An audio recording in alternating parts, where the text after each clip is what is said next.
Donc ce soir, nous allons vous présenter Poèmes et contes d'ici et d'ailleurs, lus par Lynn Bloom.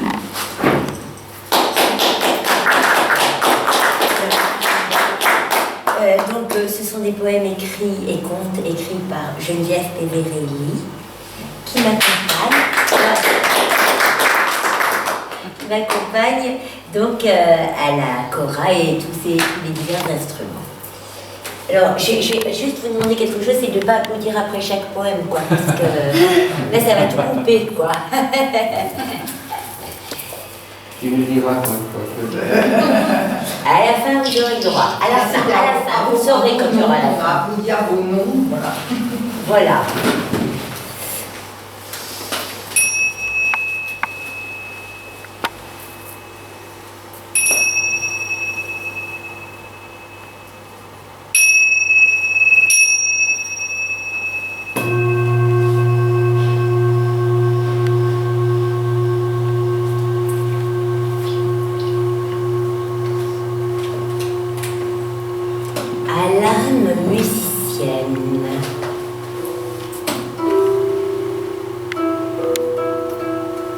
Les notes échafaudent d'une mélancolique histoire, en blanche et noire.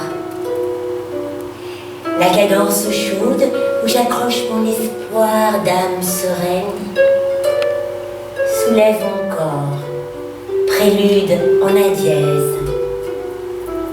Je crois à l'espoir. La mélodie sursaute en cascade fleurie d'une beauté sonore qui paralyse ta mazurka arc-en-ciel, colore mon âme en pastel. Mes pensées s'évadent en crescendo, s'accrochent, s'accordant au tempo par une envolée virtuose où ta passion éclate. J'entrevois la cause de mon émotion délicate au souffle d'amour féminin,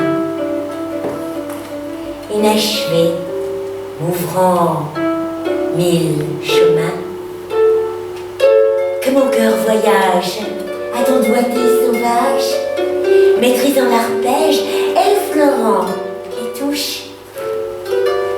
J'imagine des perles neige vibrante en tourbillon au son du violon, ou encore un soleil qui se couche. En arabesque nocturne, mes sentiments en dérive, au-delà de ta fugue que mon rêve affine.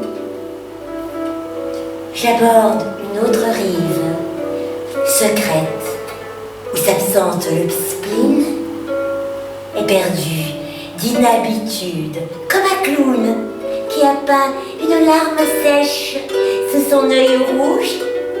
Tu composes ta tristesse sous le regard noir d'une femme revêche, scellant ton ultime espoir d'épouser la sirène de tes rêves. De ta révolte à ta fantaisie, tes allégros achèvent mon bonheur extrême, en triple croche inouïe.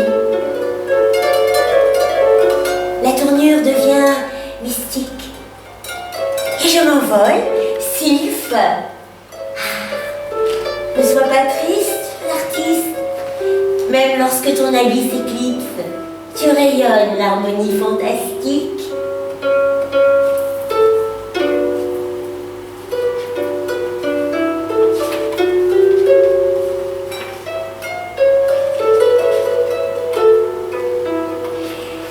Connexion intérieure. J'aimerais prolonger encore l'instant unique du baiser sonore que fit éclore le silence suspendu dans l'espace de nuit de mon cœur, où j'ai vu l'ange nu, enlevé, soutenu, transporté, transfiguré. J'ai vécu au firmament étoilé ingénue. L'aventure prolongée me tuait, et l'ange, si l'ange ne m'avait déposé, réveillé, en harmonie étrange, au sommet de ma montagne, où persiste mon chant, mon âme, qui m'unit au cosmique, en jeu pur.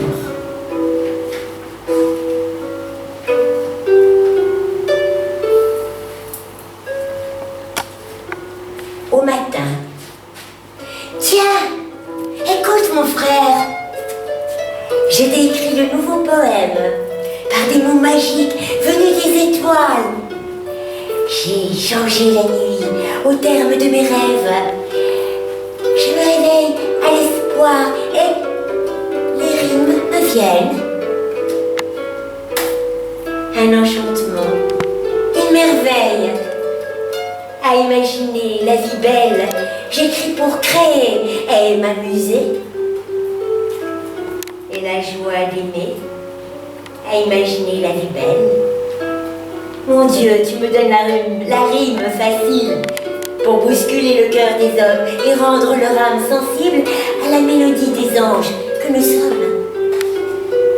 Il ne nous reste plus qu'à chanter, rire et danser. Cette énergie d'amour qui rythme chaque nouveau jour à venir.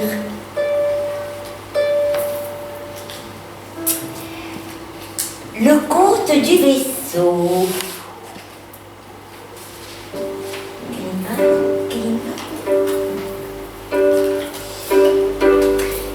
Cette histoire nous amène sur un archipel perdu au milieu d'un immense océan. Sur une de ces îles vivait une charmante communauté de pêcheurs bien organisés, vivant avec leur famille. C'est à l'aube que les hommes quittaient par petits groupes leurs habitats faits de terre et de chaume pour rejoindre la mer dont ils tiraient l'essentiel de leur substance. Ils vivaient à un rythme routinier, ne voyant plus vraiment le cadre majestueux dans lequel ils avaient l'immense chance d'habiter.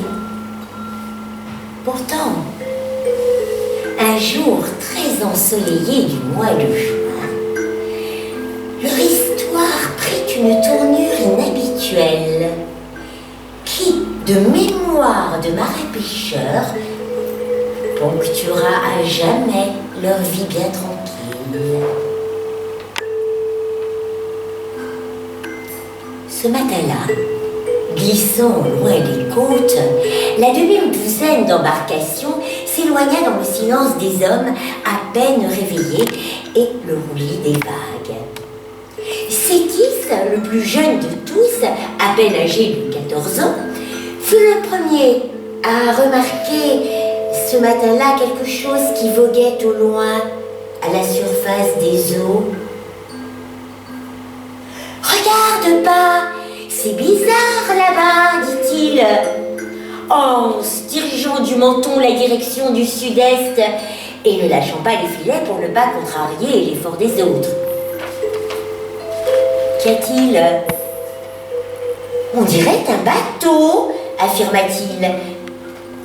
Danny, son père, peu enclin à la discussion matinale, rétorqua « Oh, ben penses-tu, il ne passe jamais personne dans nos eaux sauvages. » « Mais si, assista Sétis, ça brille bizarre, mais regarde !»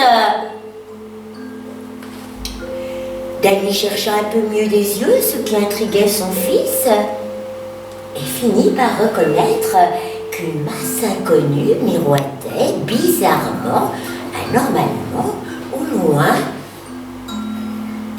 « Hé, les gars, il y a un truc louche là-bas !» Plusieurs d'entre eux se redressèrent, retenant leurs filets pour chercher au lever du soleil ce qui intriguait Danny. Sauf Ashwin, le doyen du groupe, un peu sourd d'oreille et qui n'avait rien entendu. À la surprise générale, ce qui apparut assez gigantesque à l'horizon s'éleva soudain à la verticale dans le ciel, dévoilant ainsi sa forme ovoïde, luisant telle une bille suspendue dans les airs.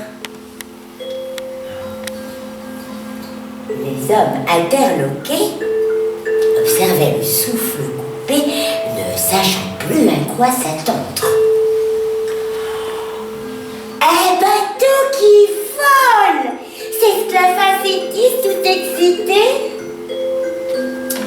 Hérald, jeune pêcheur de 30 ans, fils aîné d'Héloïse, la femme chamane la plus réputée de leur île pour sa connaissance des plantes qui soignent, se précipita vers Acheline, qui leur tournait le dos à l'autre bout du bateau. « Oh, Poupie !» fit-il amicalement en secouant le vieux par l'épaule. « Viens voir ce qui se passe !»« Ah bah, fichtre ! En voilà un qui fait son show !» dit l'ancien en découvrant la scène. « Tu en as déjà vu ?» interrogea Cétis un peu rassuré.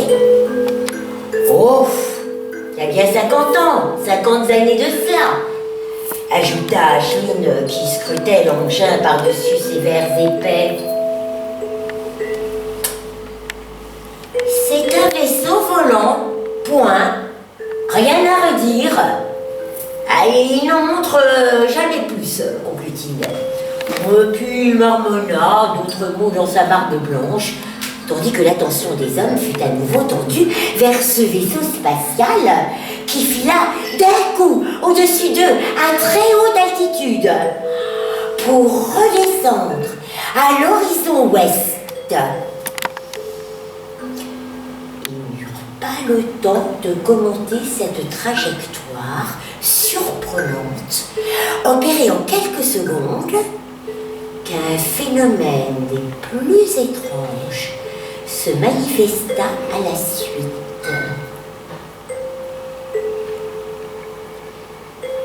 Il se mit à tomber une pluie fine de flocons bleutés qui vinrent fondre sur leurs têtes et leurs vêtements. L'effet fut immédiat. Comme par enchantement, ils furent pris d'une euphorie à peine incroyable. Et leur énergie joyeuse les entraîna dans un pas de danse, s'enlaçant même comme à l'ivresse des fêtes de village. Ne se préoccupant plus de vaisseaux qui semblaient s'être éclipsés discrètement entre mer et ciel, ils se mirent à leur pêche en se lançant des blagues à propos d'un banc phénoménal de poissons qui se ruaient miraculeusement aux alentours. Leur entrain décupla leur force pour remonter, leur filet plein à faire pleurer de joie, à tel point que Cétis douta un moment de la solidité des bateaux.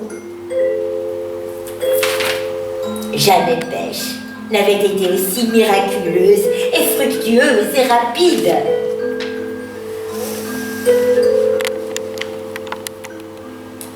Ils rentrèrent bien avant que la matinée ne s'achève, accueillis par la surprise de leur famille qui se confondait en questions. Les habitants s'organisèrent pour le séchage et le stockage de cette pêche hallucinante qui allait les nourrir une année entière. Mais cette aventure ayant fait le tour des archipels voisins, cette joie retomba vite pour laisser place à une suspicion naissante, grandissante. Un vaisseau volant, une pluie bleue. Mais à qui voulait-on faire gober de telles âneries? Chacun avait, réflexion faite, son idée acclamée, sa théorie à défendre, dans le seul but de mettre en doute et de tourner en dérision cette histoire qui ne pouvait absolument pas tenir debout. Ce petit peuple, autrefois si tranquille, perdit une de ses plus précieuses qualités, l'harmonie. Héloïse, chamane du village, fit appel à 2 autres femmes et décidèrent ensemble d'aller tirer cette affaire au clair auprès des roches au murmure. Elles filèrent silencieuses sous la lune ronde jusqu'au rocher qui culminait au sommet comme une présence bienveillante. Elles s'assirent, confiantes, en un cercle où seule Héloïse s'adossa à la roche. Elle fit signe à ses amis de s'espacer. C'est alors que dans cette nuit irréelle advint une surprise. Une sorte de vapeur bleutée descendit du ciel et vint rayonner au milieu d'elle. Bonsoir, chère sœur de lumière, commença l'inconnu avec un sourire qui en disait long du plaisir d'avoir été conviée. À la source, on me nomme Célphon. Et notre voyage à travers votre galaxie nous a menés vers votre civilisation. Pour éviter toute ingérence, nous nous faisons discrets en vous adressant parfois quelques signes, comme cette pluie euphorisante qui a porté vos amis pêcheurs et décuplé leur pêche. La densité de votre planète vous illusionne au point de vous faire oublier l'essentiel. L'esprit crée à chaque seconde. Et les humeurs peuvent le freiner ou l'encourager. La joie participe à l'abondance. Comme la joie des enfants, s'enquit Héloïse. Oui, répondit Célphon. Chers amis, reprit-il, votre peuple ne peut pas encore toucher cette réalité qui réside pourtant depuis toujours dans les poitrines, parce qu'il se noie dans des pensées contradictoires et perd ainsi la merveilleuse vocation de l'unité. La montagne sembla soudainement tournoyer autour des 3 jeunes femmes qui, captivées par les paroles du sage Célphon, n'avaient pas perçu ce léger changement. Alors que tout tournait autour d'elles, dans l'enchantement des sons et des lumières, douces aux tonalités pastel, ils entendirent les paroles de cet adorable personnage. Voyez, quand les peurs disparaissent, les cœurs chantent. Et votre monde matière répond aux pensées joyeuses. Après les avoir toutes les 3 embrassées de son regard chaleureux, il s'éleva dans sa brume bleutée, comme il était venu. Héloïse et ses amis dévalèrent les collines en se chahutant l'une l'autre dans une complicité enfantine qu'elles ne s'étaient encore jamais trouvée. Heureuses comme des gamines, l'empreinte de cette joie fut les jours suivant l'étoile qui guida leurs amis et leurs familles à sortir des conflits. Oui, cette empreinte créatrice de bonheur et d'abondance, transmise par leur mystérieux ami Célphon. Ainsi, la vie paisible revint dans le village, On riait de s'être presque entretués pour quelque chose qui resterait sans doute encore longtemps une énigme, jusqu'à ce qu'un éveil touche un jour une majorité d'entre eux.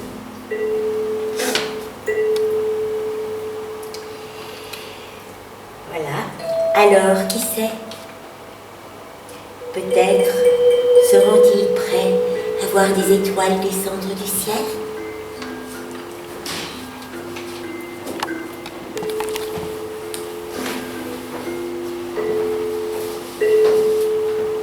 Introspection.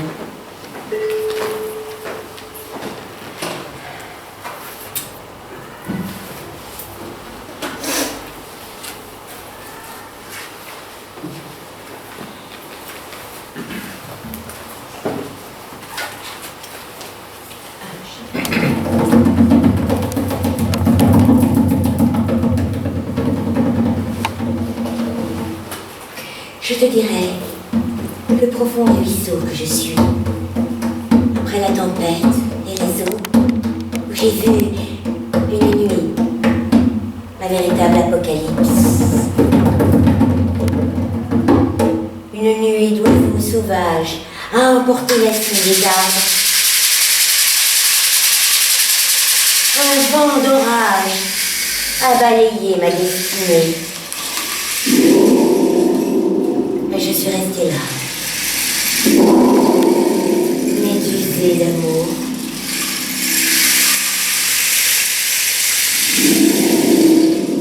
Pour ce paysage dévasté, aux allures de fou, que je veux aimer encore, à la puissante aurore qui naît.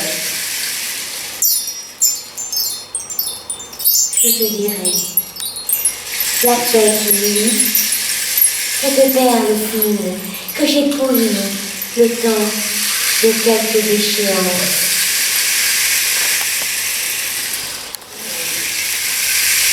Prends la place vacante. Il ne reste rien à revendiquer. Asséché d'espoir, j'ai renoncé.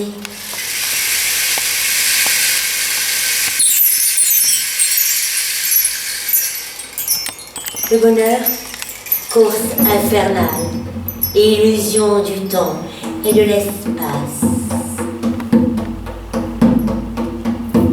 Je m'écroule, raide, fusillé. Ayant additionné, multiplié, relu les comptes de mes petites morts à pleurer. Une somme énorme et sans appel. J'ai choisi de signer par édition. Et puisque je ne veux pas de tombe,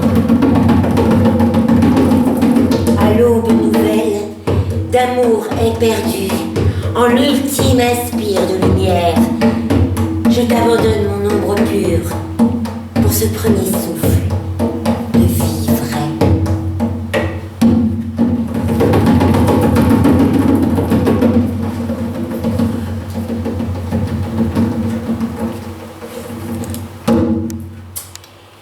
J'accepte.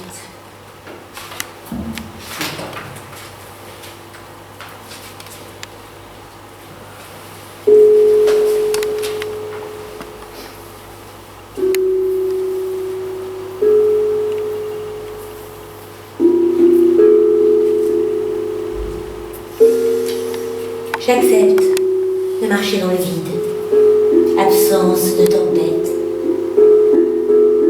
paix des planètes. J'accepte ma nudité sur la cime, plus d'ouragan. Je ne suis que reliance.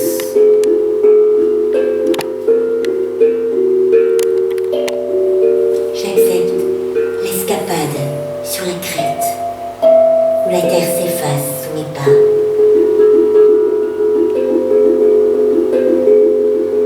J'accepte la légèreté de mon être,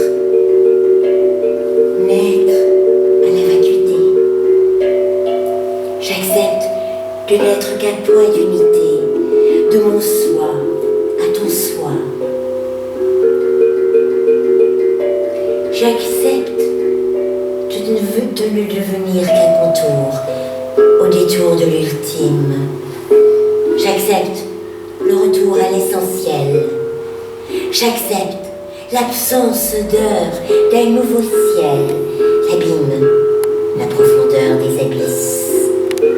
Nul espace, vide de traces. J'accepte de n'être rien dans le tout, juste un point d'amour.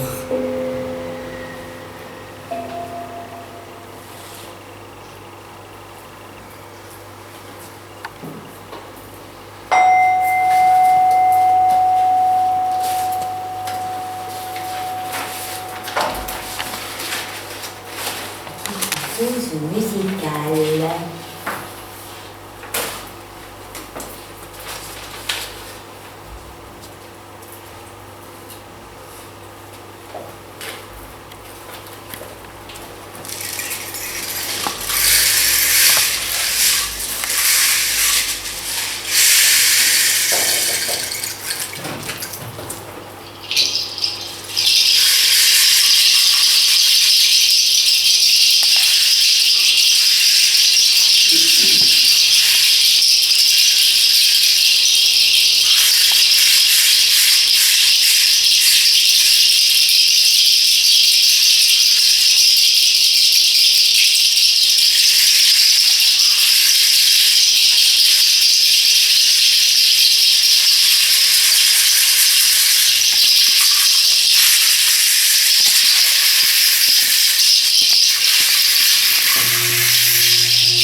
Près d'une plage se trouvait une petite maison où une dame avait décidé de se retirer afin de vivre sa passion pour les coquillages.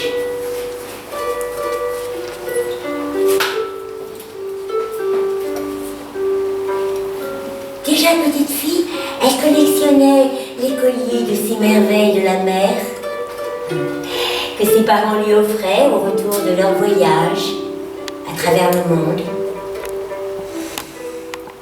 Devenue adulte, elle arpentait les bords de mer et les calanques, les yeux rivés au sol, au sable, explorant les moindres recoins pour y dénicher la perle rare. Un jour d'automne, elle décida de s'aventurer au-delà de ce que lui avait offert généreusement sa zone connue, pour ce qu'elle nomma son expédition. En riant du sérieux qu'elle se mit à confectionner tout un attirail de survie juste pour une journée d'aventure. Sur son tricycle, chargé de son panier tressé pour accueillir ses futures trouvailles, elle partit au matin pour s'octroyer une plus grande marge d'investigation jusqu'à la nuit. Elle consentit à se perdre en des chemins sablonneux sans se poser la moindre question. Puisqu'un souffle divin pédalait à son insu, ce fut donc jusqu'à un doux épuisement qu'elle finit par se poser en une grange abandonnée. Le lieu portait une aura particulière, comme un cocon familier dont l'entrée béante l'invitait à parcourir les moindres recoins. Des tapis de paille parsemés trahissaient le passage des vents qui avaient entamé la toiture et éventré la palissade nord. Une échelle se cachait dans un des coins sombres, sous le côté le plus sain. Oriane risqua l'attention de cet escalier de fortune, attirée par la promesse d'une sieste opportune.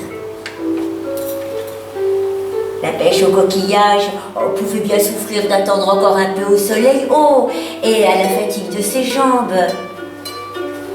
Mais c'était sans compter la vétusté de l'outil en question. À la mi-parcours, une barre céda sous son poids et l'envolée d'Oriane n'eut d'égal que sa foi d'être accueillie par une aile immaculée. Sa chute eut effectivement l'allure d'un vol de colombe que les voiles blancs de sa robe illusionnaient sans en adoucir le choc. Le sol s'ouvrit en une brèche de 3 mètres dessous et une meule de foin l'accueillit miraculeusement. Abasourdie d'être ainsi envahie de paille, elle resta allongée, la tête vidée, à la surprise de cet impondérable qui lui accordait encore la vie. Ce fut à l'instar de cette surprise qu'elle perdit connaissance. Elle vit alors défiler de son point de vue intérieur des vortex de lumière, sans pouvoir en contrôler l'allure. Ce voyage surprenant l'amena dans un ciel de nuit parsemé d'étoiles. Une sensation soudaine de plénitude l'enveloppa. Il lui sembla alors qu'une voix humaine devenait de plus en plus perceptible. « Ohé, réveillez-vous! Vous m'entendez ?» Cette injonction la précipita à la réalité de la grange, et ce ne fut pas si facile de revenir à la maîtrise de son corps, ne pouvant même pas bouger une paupière. « Ça va ?» Elle ne put que sourire à l'homme qui était penché à ses côtés, encore imprégné du ciel intérieur qu'elle venait tout juste de quitter. Elle resta muette. Non, vous avez fait une sacrée chute. Depuis le temps que je n'ai pas mis les pieds ici, les courants d'air ont dû achever l'échelle qui était déjà rongée, ajouta l'homme. Elle tenta de bouger un bras dont la main était coincée sous ses reins, mais elle ne put que laisser s'échapper un cri de douleur. Non, rien ne voulut bouger, et la situation lui apparut plus catastrophique qu'il n'y paraissait. Attendez, dit l'homme, le mieux sera une ambulance pour vous mener à l'hôpital le plus proche. Et il disparut comme il était venu, sans qu'elle ait pu lui parler. De la fatigue ou du choc, elle quitta encore conscience, emportée par un tourbillon bleu, l'emmenant en eau profonde. Dans cet univers de douceur turquoise, il entendit à nouveau une voix qui lui demandait Madame, réveillez-vous, qu'est-ce qui vous est arrivé? S'inquiétait un petit garçon en tirant sur la manche de son gilet. Encore une fois, elle revint difficilement à sa condition de dormeuse blessée. Le petit garçon, qui avait compris néanmoins la situation, lui dit « Ne vous inquiétez pas, je vais vite chercher ma maman qui vous aidera. » Aussitôt partie chercher du secours, elle sombra à nouveau dans son univers parallèle, où cette fois-ci, elle fut entourée d'une multitude de dauphins qui dansaient autour d'elle. Soudain, au milieu des eaux, apparut une lumière incroyable. Elle put s'apercevoir qu'un millier de petites étoiles virevoltantes produisaient cet éclairage merveilleux. Des étoiles d'eau. Le spectacle la surprit d'autant plus qu'elle en devint l'actrice active à son insu. En effet, les dauphins la firent rouler au milieu de cette danse jusqu'à ce qu'elle sente son corps devenir lui-même tout pétillant de milliers d'étoiles luminescentes, toutes de feu aquatique. Elle revint néanmoins sur le sol empaillé de la grange, où plusieurs visages se penchaient sur elle. Les secours étaient arrivés, et alors que deux infirmiers la soulevaient avec précaution pour l'installer sur une civière, elle se redressa d'un coup, pleine d'une énergie qui surprit tout le monde. « Oh, vous êtes des amours d'être revenus m'aider !» s'écria-t-elle en se levant comme si rien ne s'était passé. Et même si personne ne sembla comprendre vraiment ce qui pouvait être pris pour un rêve, il n'en restait pas moins que ce furent les infirmiers qui se sentirent comme les victimes d'une supercherie. Craignant de passer pour les dindons d'une farce, ils n'attendirent d'ailleurs pas la fin et se retirèrent en haussant les épaules.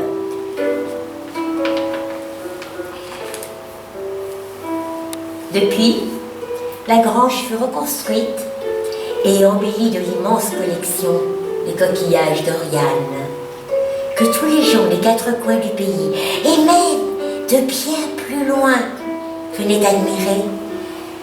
Et ce fut depuis ce lieu, baptisé la Grange aux Étoiles, que son aventure de guérison spontanée au milieu des dauphins ouvrit les esprits sur cet univers aquatique, invisible, aux multiples vertus enfouies au cœur de la mémoire des cellules du corps.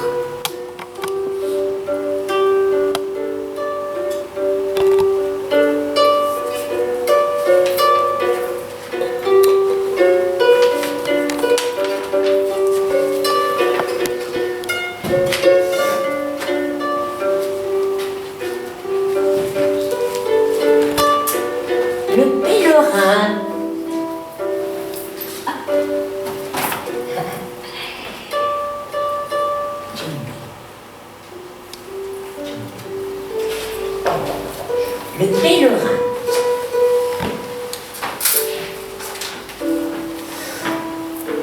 Il navigua au long des côtes sur un grand vaisseau, invitant les autres à y tenir la barre.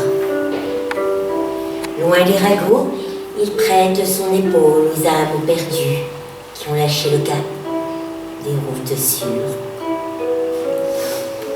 Debout sur le pont, aussi solitaire que le mât de son embarcation, il vogue, fixant l'horizon. Il tend sans répit sa main aux malchanceux et ne recule devant rien pour vous rendre heureux, en se tenant silencieux ou en faisant le bien, quand il vous porte d'une rive à l'autre. Lorsque l'ouragan vous déporte, il propose son bras d'apôtre, fort de son sens de l'orientation. Il ouvre la voie, guidant le quidam ainsi que les femmes vers leur destination. À la nuit, sous les étoiles, il indique le nord à ceux qui ont failli sombrer. Il aime à repêcher en chaque port la tristesse des êtres terrestres auxquels il offre un peu de son immensité. De ces richesses qu'il est parvenu à puiser au silence des marées, plein d'une sagesse dont il refuse l'étalage, de sa ferveur nomade en toute humilité, même si sa douceur pour penser les cœurs, même si sa douceur peut penser les cœurs, il use de la puissance du non face aux manigances. Car pour lui, il n'est pas question de risquer la moindre émulation. Puis il repart, lourd de nos fardeaux, qu'il jettera dans l'eau, en pâture aux requins ou comme jouet aux dauphins. Tout au long de son nouveau voyage, et en hissant sa voile, portant son regard au loin, il ouvrira encore son âme, ivre d'un pieux espoir. En roi du pèlerinage,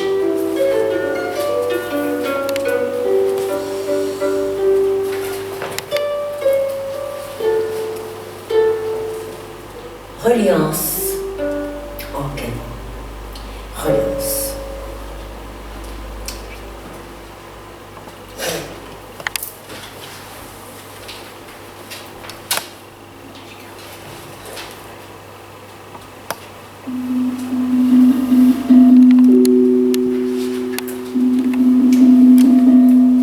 J'irai dormir sur un banc.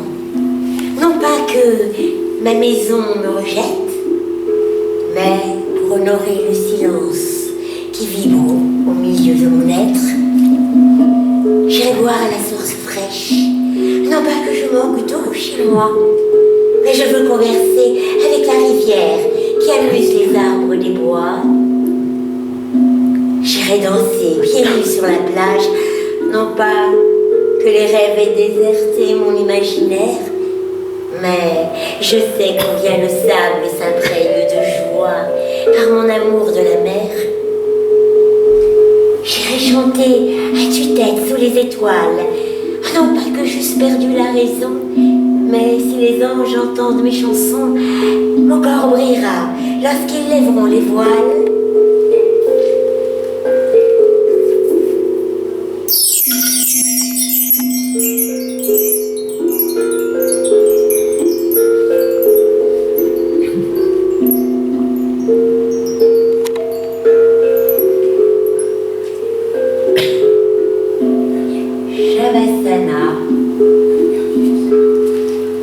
Shavasana est le titre de ce livre, de ce recueil que j'ai écrit sur plusieurs années, qui a été publié en 2014 par les éditions Percé.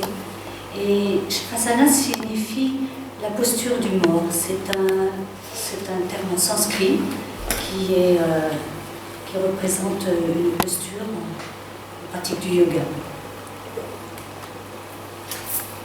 Aux portes de la nuit, mon corps de pierre s'effondre aux souvenirs d'hier, glisse en lumière et m'éblouit.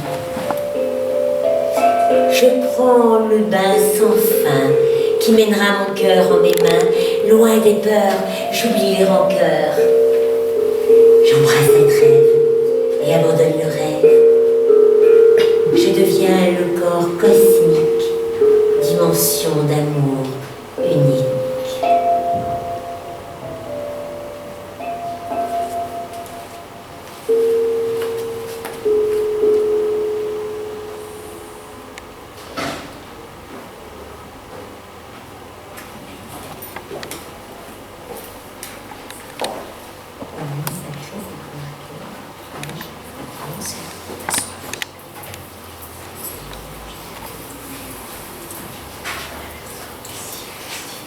Pour m'asseoir.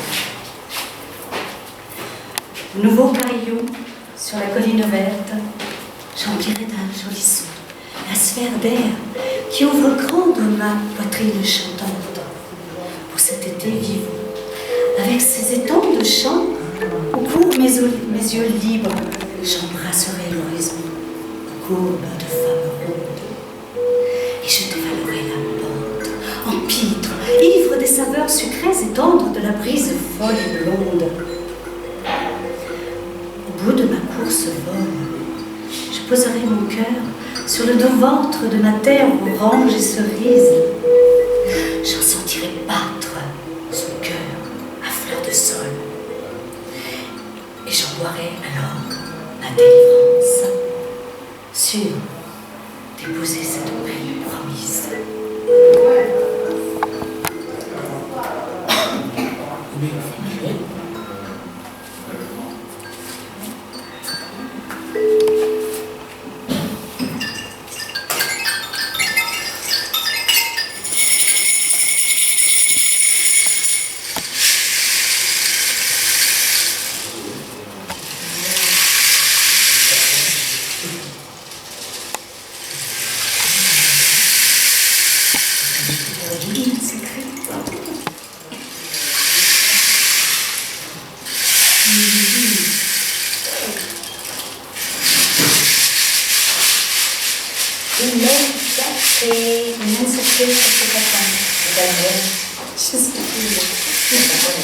Le bras, non, je peux en dire.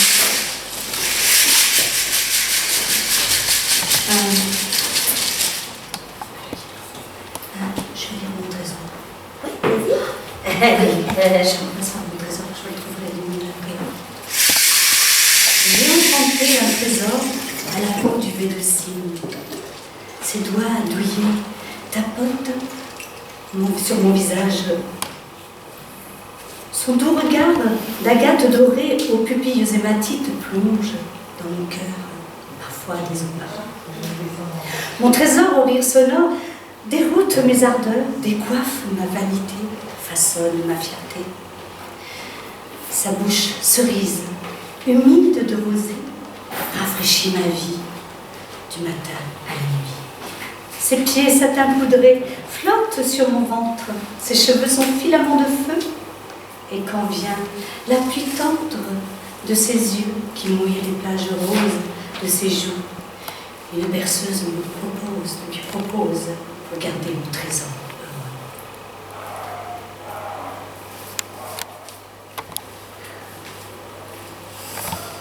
heureux. Petits poèmes amoureux. 2 petits poèmes. Jolis comme tout. Enfin, je trouve. On va voir si vous les trouvez jolis. Si je lis que moi.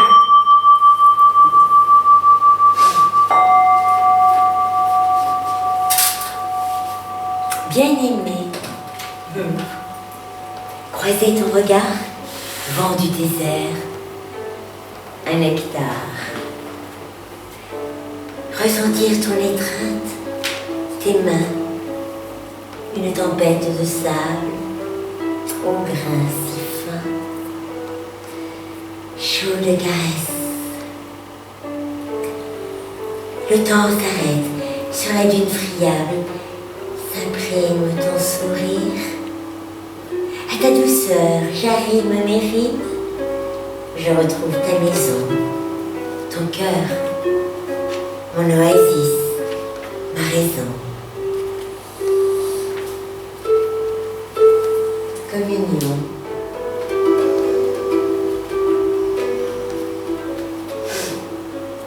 une chambre,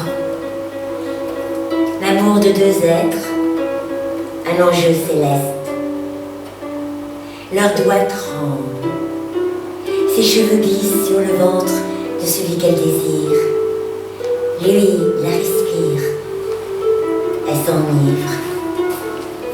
La poésie de leurs gestes rend au lieu où ils s'attirent une aura féerique. Leur corps sanctifié, instrument magique d'une cosmique volonté, s'immerge d'eau sève que l'invisible magnifie. Le rose au bleuté s'unit, nourrissant des plants qu'ils élèvent, et la danse pure de leur temple, adombrée par la présence, ouvre un puits de lumière. L'extase soulève le voile des mystères de cette alchimie sacrée.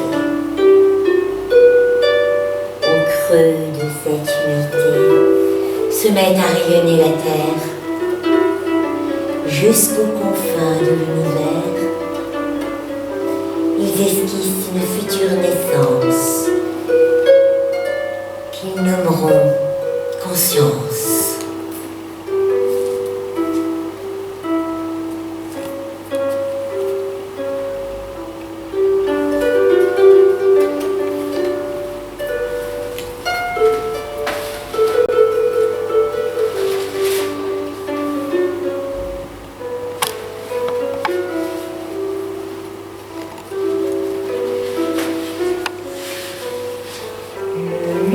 Le conte du luth de la grotte. Encore une belle histoire de musique. Il y avait dans une cité prospère une très ancienne histoire. Dormant de vieux manuscrits, oubliés au fin fond des bibliothèques. Cette ville rayonnait par son effervescence artistique et ses habitants se mouvaient dans un formidable univers de créativité. Il s'y produisait des manifestations théâtrales, des concerts, des ballets et des spectacles grandioses. Mais chacun aussi se connaissait par son talent. La panoplie des arts terrestres s'y rassemblait en un cocktail de personnalités épanouies. On s'y invitait mutuellement pour s'enrichir les uns des autres de savoir ou de la dextérité des uns des autres dans un esprit bienveillant. Ainsi, la joie prenait une tournure résolument fraternelle.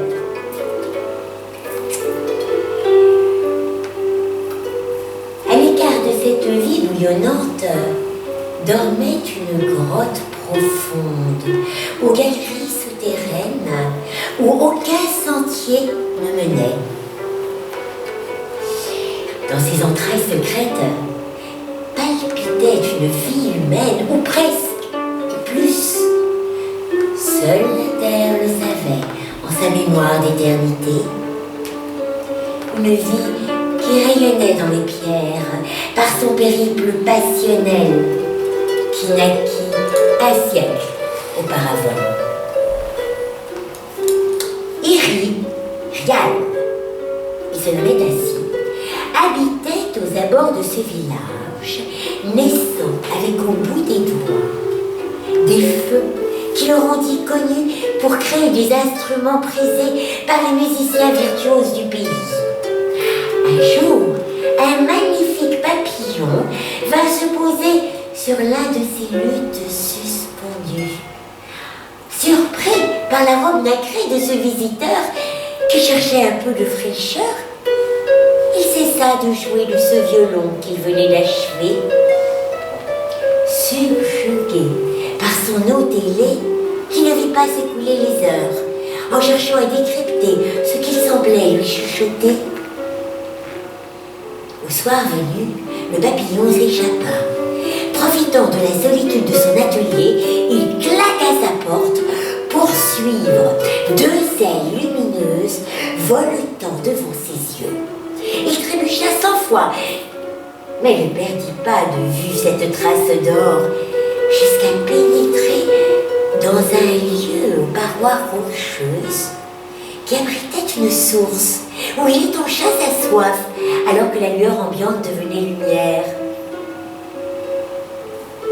Une jeune fille souriante apparut et plongea son regard dans les prunelles d'Irial. Tu es depuis quelque temps le centre de l'observation de notre monde. Ta prospérité va te demander une vigilance particulière. Mais comment cela? A dit questionna Irial perturbé. N'as-tu pas remarqué que tes qualités portent d'elles-mêmes deux destinées différentes? Tu abordes un virage sensible où il te sera nécessaire d'être lucide. Choisis la voie résolument désintéressée. Tracera un chemin de cœur pour tes descendants et ton village. Un silence parcourut la grotte. Puis la fée reprit. Toi qui tends ton oreille à l'harmonie des sons, que crois-tu que soit ta vie? Celle des autres et celle de la terre? Sinon une infinité d'harmoniques en interconnexion. Viendrait-il au musicien l'idée de composer une cacophonie que son auditoire s'empresserait de fuir? Aucune mère ne bercerait l'enfant dans un bruit de casserole. Ne trouve ici aucun jugement de bien ou de mal, ou de moquerie déplacée, seulement t'exhorter au meilleur choix et en assumer la responsabilité jusqu'à l'absence de regret ou de remords. L'humilité, fil d'or qui soutient les univers, est ce maître qui ne craint pas l'ascension de ses disciples pour en boire la floraison. Sois heureux et en gratitude de ce qu'un destin n'est réussi que s'il sait faire fleurir en autrui ce qui chante en soi. Car ce qui habite un cœur brise par l'innocence de son rire le fantôme des souffrances et des peurs. Puis elle se leva, comme un voile s'envole, et de ses doigts effleurant la roche s'échappa une myriade de papillons. La belle disparut, mélodie parvint à Irial. Un luth vibrait ici. Subjugué, il ferma les yeux portés par la symphonie magistrale d'un virtuose inconnu. Son âme dansa au milieu des papillons, bouleversant son corps comme des vagues qui emportent. Devenant des cordes de ce luth, il ne compta pas le temps de sa danse, éperdu de joie, en tournoyant. Il vola dans cette musique jusqu'à glisser sa fatigue au creux d'un rocher, où il s'endormit, ivre de ses rêves d'enfant heureux. Il ne sut jamais par quel enchantement il se réveilla loin de ce ventre aux papillons, mêlant son habitat modeste avec un son pur, vibrant au milieu de sa poitrine. Dès lors, il perçut différemment son village et ses habitants. Il cherchait à toucher les cœurs avec son âme musicale. Lorsque l'un d'eux sombrait, il lui jouait une composition féerique afin de lui redonner la force de sourire à la pluie tout autant qu'au soleil. Il écoutait ceux qui portaient l'orage en eux, ainsi que ceux qui pleuraient. Devenu le modèle d'une pédagogie vivante, commençant par son exemple de simplicité et de droiture, on s'efforça de le suivre, créant de génération en génération cette ville de conscience fraternelle que l'on nomma Symphonia. Tandis qu'au fond d'une grotte, restée inconnue, une société de papillons honorait un creux de roche où un luth vivant avait jadis laissé son empreinte sacrée de son vœu d'amour et de service en y faisant chanter la terre.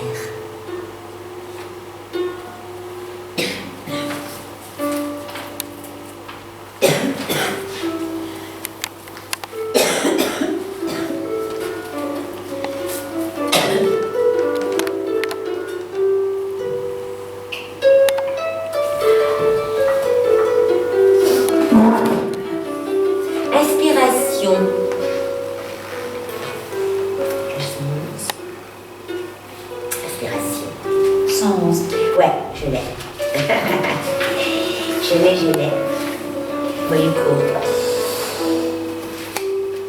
À l'oreille des lignes, ces filets de sable, sur la dune étirable, s'esquisse aux alizés le mirage d'une toile nimbée. À la première étoile brillante, dansant entre les voiles blancs, voici quelques prières, lancées, légères et troublantes, à la volée.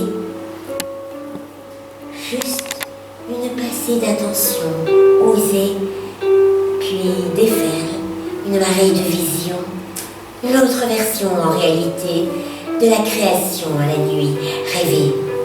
Quelle ouverture perce l'espace.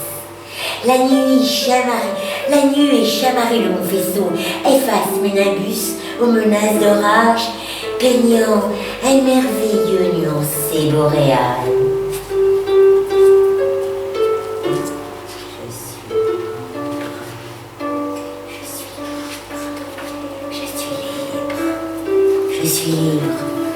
Je suis libre. J'ai perdu mes chaînes, j'ai brisé les liens et écroulé les murs des plus terribles obstacles aux plus hautes murailles. Je suis libre. J'ai appris, malgré les vicissitudes, à me dire en murmure que tout est juste et bien. J'ai échappé à la haine et ne connais plus le goût des peines. Il m'a fallu prendre cette retraite pour savourer ma joie d'être. Je suis libre. Oh, mes enfants du ciel et de la terre, je ne vous ai jamais quittés. Vous m'avez toujours été si chers. Hier, vous aviez la chaleur de mon sein. Ce jour, afin de vous retrouver, je possède bien plus que mes jambes ou mes mains. Je suis libre. Je suis la mer et ses palmiers, je suis vos plages infinies, aux bras de sable fin, pur, blanc comme le linge, où je vous ai bercé sans répit. Je suis le flux et le reflux de vos nuits d'océan vagues. Je suis votre ressac et la crête nacre. Je suis libre, enfin, je l'ai tant dit, je l'ai tant espéré, que soudain, je le suis devenue. Oui, mes amis lointains, mes amours inachevés, mes enfants d'hier et d'aujourd'hui, je vous ai tant aimé, je vous ai tant pardonné, que j'en ai gagné la liberté. J'ai effacé les doutes, j'ai gommé la misère, j'ai oublié la méfiance, et j'ai épousé une drôle de croyance. Je suis libre. Et quel souffle immense m'emplit, quelle cosmessence m'épanouit. Les mots me limitent pour le dire.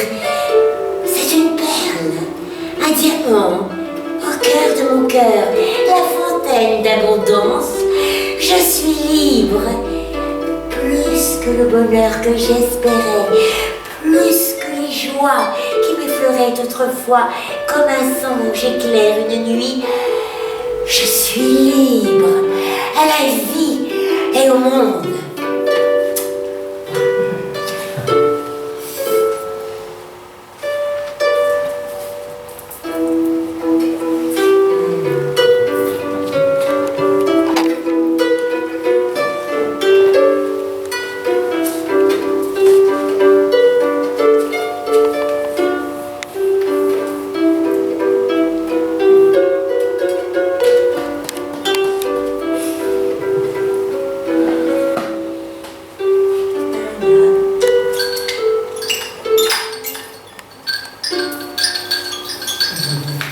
Bravo.